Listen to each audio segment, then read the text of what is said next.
Ini tanda bahwa sesungguhnya betapa cemasnya Netanyahu dan Trump. Karena dia memulai, dia mengusulkan gencatan. Kalau dia merasa punya kekuatan unggul di militer, mestinya dia tetap tarung untuk nunjukin bahwa dia punya keunggulan militer. Tapi ternyata dia yang tetap mengajukan. Berarti tertekan secara ekonomis gitu ya, Prof. Yang kedua, ini yang ngajukan adalah Amerika, bukan Israel. Maka ini tidak bisa dipercaya.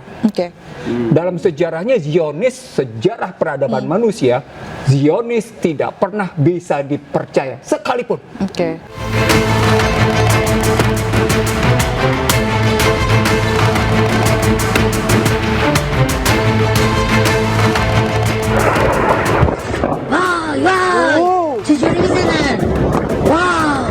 این همه اینا هاردورتی کنن یه دفعه میان میزنن در و داغونشون میکنن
Donald Trump mengumumkan penundaan serangan atau gencatan senjata selama 2 minggu. Perdana Menteri Pakistan juga menyatakan Iran bersama Lebanon telah mencapai gencatan senjata dengan Amerika. Namun gencatan senjata ini bukan tanpa syarat.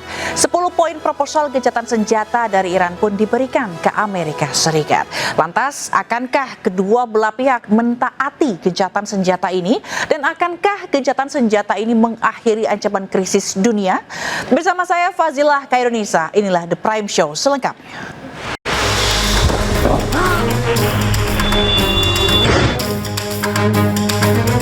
Pemerintah menjaga kenaikan harga tiket hanya di kisaran 9-13%.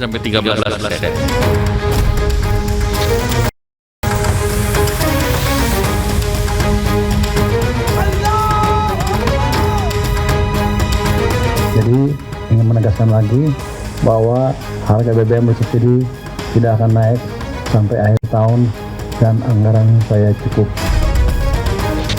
Walaupun harga aftur naik, tapi kita berani menurunkan biaya haji untuk tahun ini. Demikian komitmen pemerintah ini untuk melindungi rakyat.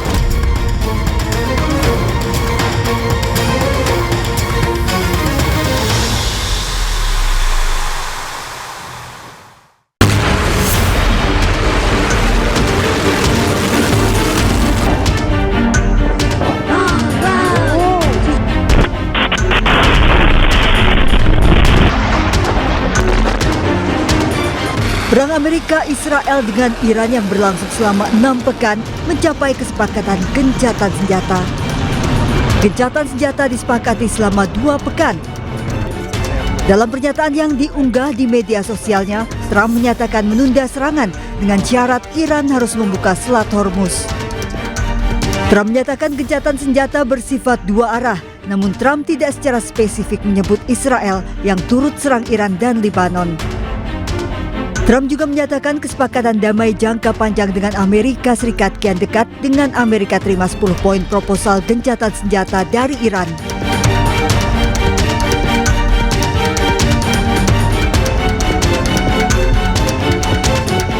Perdana Menteri Pakistan Shehbaz Sharif juga menyatakan Iran bersama Lebanon telah mencapai gencatan senjata dengan Amerika. Syarif juga mengundang delegasi Iran dan Amerika Serikat untuk bertemu di Islamabad pada Jumat 10 April 2026. Pertemuan ini diharapkan bisa hasilkan kesepakatan lebih jauh untuk mengakhiri sengketa kedua pihak. Sementara hari ini Iran menjamin akan membuka Selat Hormuz selama 2 minggu. Iran juga pastikan keamanan bagi kapal yang melintasi perairan ini. Jaminan diungkapkan oleh Menteri Luar Negeri Iran Abbas Araghchi di media sosialnya.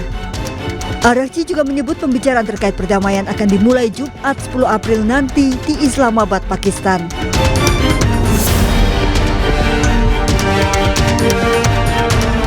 Usai Selat Hormuz dibuka, harga minyak dunia turun tajam. Harga minyak mentah Brent turun 13 hingga 14% di harga $95,06 Amerika per barel.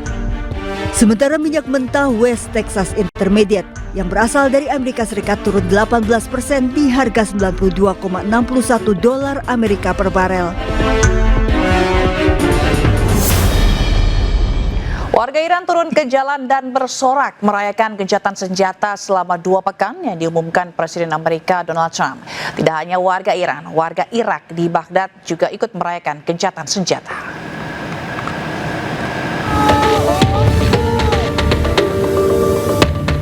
Jalan-jalan di Iran dipenuhi warga. Mereka bersorak dan mengucapkan syukur setelah Presiden Amerika Serikat Donald Trump mengumumkan melalui media sosialnya akan menunda serangan ke Iran. Pemerintah Iran menegaskan gencatan senjata ini adalah bentuk kemenangan Iran dalam perang melawan Amerika Serikat dan Israel. Meski ditunda selama 2 pekan, Iran tetap bersiap hadapi serangan Israel. Tidak hanya warga Iran, perayaan gencatan senjata juga berlangsung di ibu kota Irak, Baghdad. Warga Irak turun ke jalan dan bersorak. Sebelumnya, Iran telah ditarik ke dalam perang dengan kelompok-kelompok bersenjata pro-Iran dan pasukan Amerika Serikat melakukan serangan terhadap satu sama lain. Meski gencatan senjata selama 2 pekan, pemerintah Indonesia tetap memfasilitasi kepulangan ratusan WNI yang masih tertahan di wilayah Iran. Sekitar 281 WNI akan segera dievakuasi secara bertahap. Sekitar 281 orang WNI yang berada di wilayah Iran, 35 orang diantaranya adalah ABK yang berada di kapal-kapal yang di pesisir Iran. Terkait perkembangan terkini di Iran, KBRI terus mematangkan rencana evakuasi tahap berikutnya dengan melakukan kontak dengan para WNI yang telah menyatakan siap untuk dievakuasi.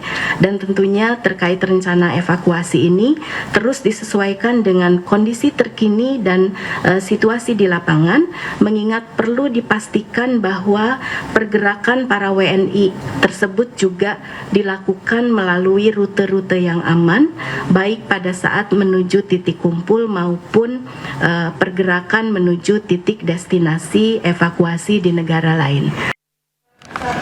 Iran dan Amerika Serikat sepakat gencatan senjata bersyarat selama 2 minggu. Selat Hormuz kembali dibuka. Seberapa pengaruh dampaknya terhadap kondisi perekonomian dunia, terutama Indonesia? Kita akan membahasnya bersama Guru Besar Hubungan Internasional Ali Mokhtar Ngabalin serta analis ekonomi politik Iksanuddin Nursi. Selamat malam Bapak-bapak. Selamat malam Zila. Assalamualaikum.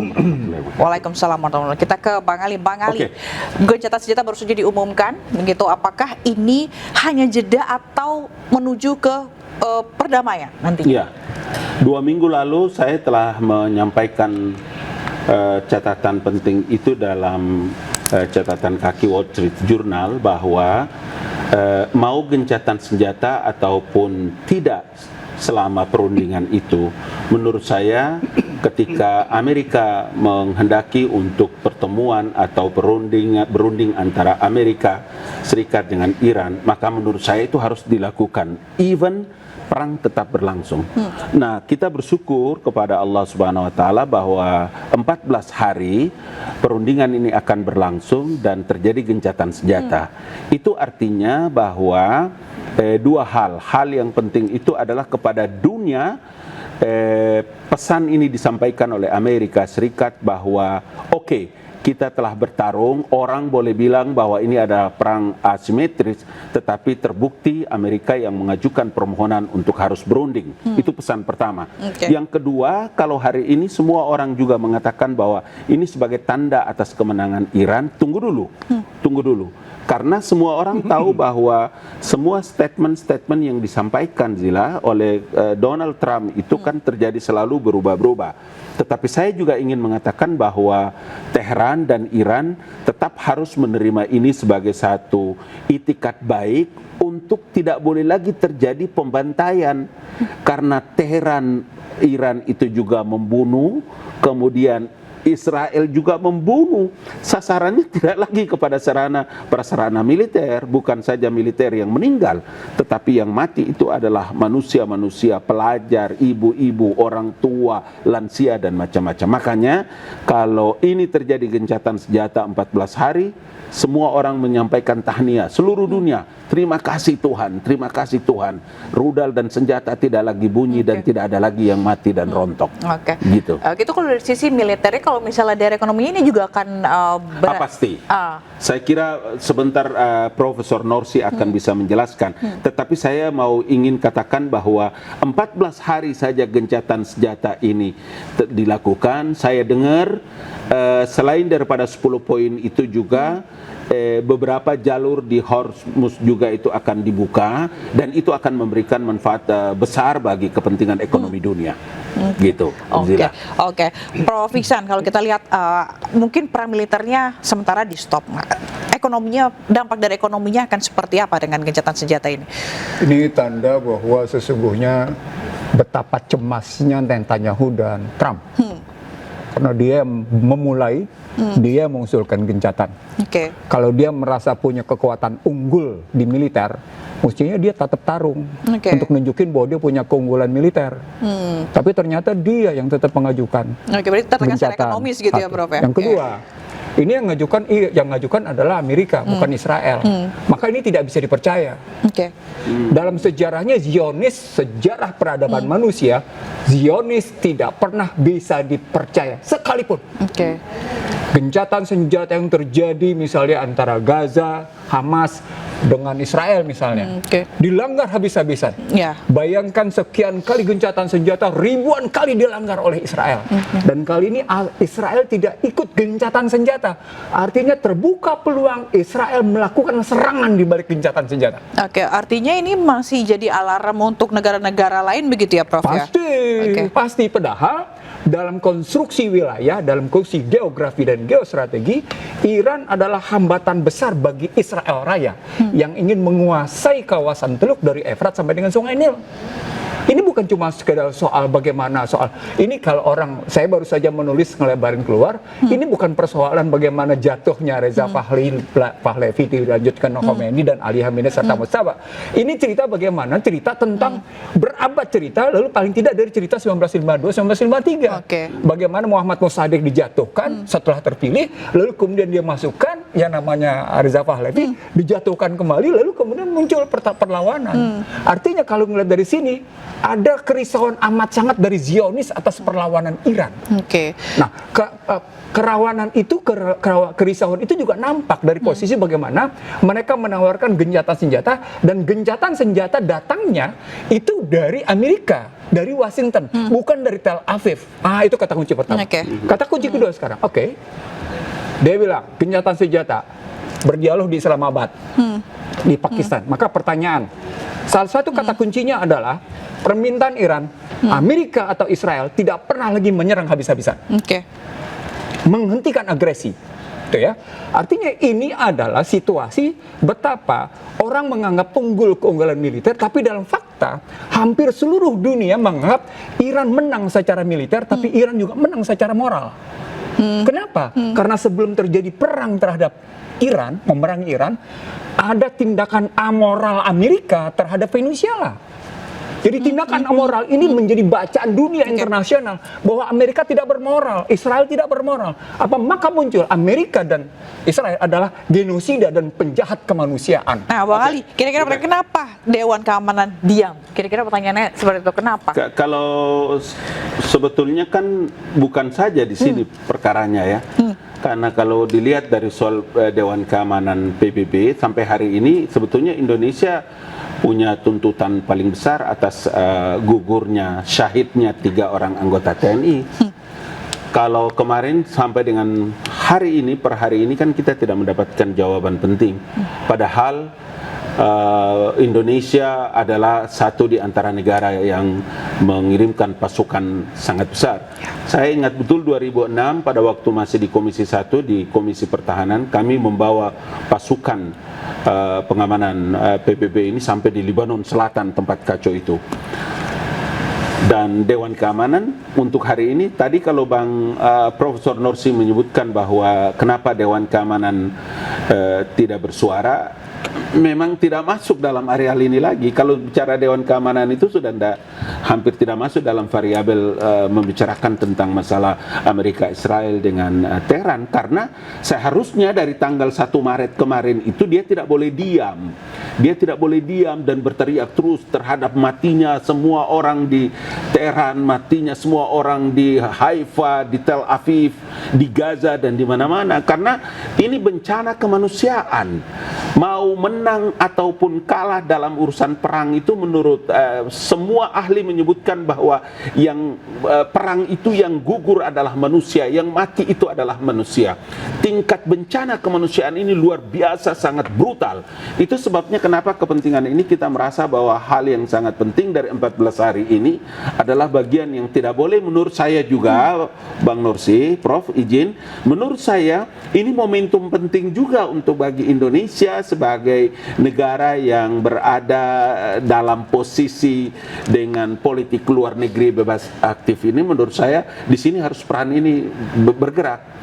Yang kedua, saya ingin menyampaikan sedikit ya, bahwa dari 10 poin itu jangan lupa bahwa Iran itu salah satu yang menjadi penyebab kebencian tingkat tertinggi dari Amerika Serikat dan bahaya bagi Israel itu karena adanya Gaza, Palestina, dan Hamas. Kenapa 10 poin itu Iran tidak memasukkan salah satu poinnya tentang Gaza, Tehran, atau perdamaian antara Palestina dengan Israel atau kemerdekaan Palestina? Kenapa poinnya di situ tidak ada? Itu pertanyaan besar bagi kepentingan politik Islam di dunia, karena Iran ini adalah Republik Islam Iran. Dengan gencatan senjata maupun tidak, atau dengan 14 hari ini, apa yang diajukan oleh Donald Trump dan 10 poin yang diajukan oleh Iran kemudian disetujui oleh Donald Trump, menurut saya inilah masuk dalam nubuat Al-Quran, surat Al-Anfal ayat 61. Di Teheran sekarang mulai muncul, ada kekhawatiran di tingkat di kalangan masyarakat pelajar bahwa hati-hati kau akan ditipu lagi, hati-hati kau akan dikebulin lagi. Jawabannya ada nubuatnya, jawabannya ada pada nubuat 62 Al-Anfal.